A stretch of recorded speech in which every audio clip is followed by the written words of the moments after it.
Hey everybody, it's Rob from Uncanny Gamers, and today I'm going to be making a review over Pokemon Black and White 2 for the Nintendo DS.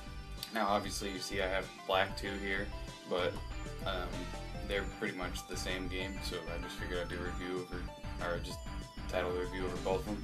First thing you'll notice if you ever played a Pokemon game, well you probably already know everything about this game if you play a Pokemon game, but this is the first time that they've ever made a direct sequel to a Pokemon game. And it is a direct sequel. It's not like Platinum or Emerald or where it's just an enhanced version of the older game. This is actually a brand new game. This is the game that I think Pokemon Black and White should have been. I definitely like it so much better than the original for probably three main reasons.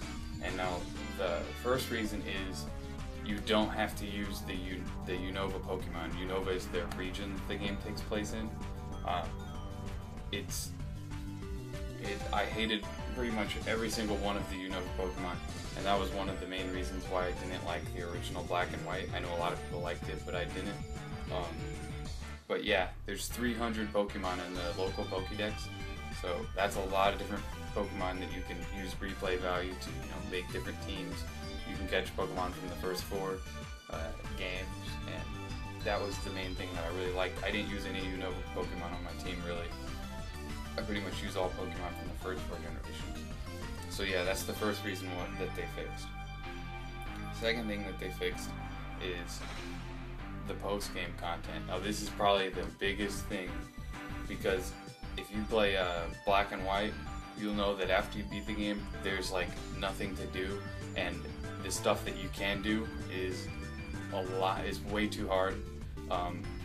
Like right after you beat the Pokemon League, it goes to the Elite Four, or it goes right after you beat the Pokemon League. All of the trainers' Pokemons are like level 70 plus, and which is just impossible for you. You have to just grind until you get there. So and even when you do get the content, it's not that good anyways. This game has so much stuff to do. I've pretty much done everything I can do without White 2, but you can catch like 20 different legendary Pokemon. There's the Pokemon World tournament or whatever, where you can battle like the Kanto gym leaders, the Johto gym leaders, the Owen gym leaders, the Sinnoh gym leaders. You can do so much stuff in this game, it's ridiculous. And they also have this thing called the Pokemon Dream Radar, where you can catch, it's a 3DS eShop game, and you can catch Pokemon on there and send them to the game. But yeah, it's just a bunch of new things that they keep adding that will keep the game lasting long, unlike Black and White. And third thing, this is kind of like little things all put together.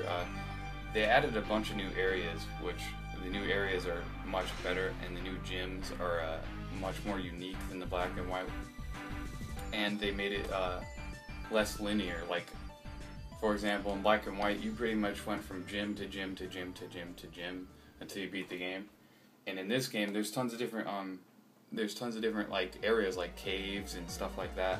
And they made it a lot less linear. Like you can choose what you want to do. There's lots more Pokemon to discover and everything like that. And that is a really good thing. One of the coolest features about this game that I haven't even had the chance to use yet, but it just is called the Unova Link. And basically that's where you can basically make it pointless to have both versions. Like, you still kind of do want to get both versions if you want to catch all the Pokemon, but for example, in Black 2 you get the Black City, which is like an area that's exclusive to this game, and in White 2 you get the White Forest, which is an area exclusive to White 2. But they have this thing called the key system, where basically after you beat the game you can send and receive keys. Actually, you can receive keys right from the beginning, but you can send keys after you beat the game. So like, if I wanted to travel White Forest without paying $35 for Black 2, then I could get one of my friends with White 2, and they can send me the key, and I can just go to my settings and change the city over to White Forest instead of having to buy the other game. That's also useful for Pokemon. Like, they have different legendary Pokemon that you can send keys over, like the Reggie Pokemon. Also, they have easy and hard mode, where basically if you beat Black 2 you can unlock hard mode and you can send it over to White 2. and on White 2 you can start the game playing off on a difficult mode where all the Pokemon are like higher level, so you can level up better. And I think that's really cool that they did that, because this is a pretty easy game. Like, I guess all the Pokemon games kind of are, but even compared to the other Pokemon games, this is a kind of easy game.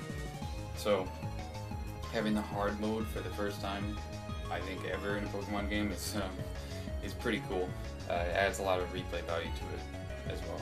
Another thing that that really impressed me in this game was the soundtrack, because it had a ton of new songs, which were all really good, and then it had the entire original Black and White soundtrack, which is also really good. So this is probably my favorite Pokemon soundtrack that I've played so far. I know that it's just a soundtrack, but that was I thought that was a really cool thing.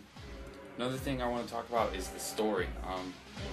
Now I know if you play a Pokemon game, you like come to expect like the story's not going to be that great, but in this game the story's actually pretty good for a Pokemon game.